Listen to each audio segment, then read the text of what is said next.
ওকে বন্ধুরা, শুভ দুপুর সবাইকে জানাই। দুপুরের অনেক শুভেচ্ছা, শুভকামনা। দুপুরে রান্নাবান্না নিয়ে চলে এসেছি।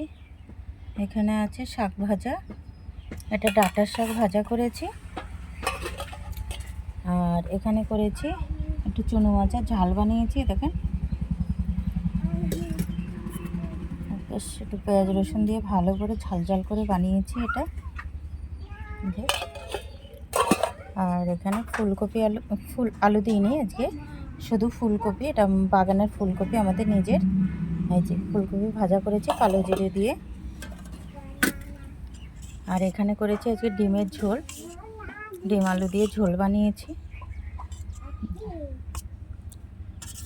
বাস আজকে এটুকুই রান্না বান্না। ভালো থাকবেন বন্ধুরা। দুপুরের অনেক শুভেচ্ছা, শুভকামনা জানাই সবাইকে আপনাদের।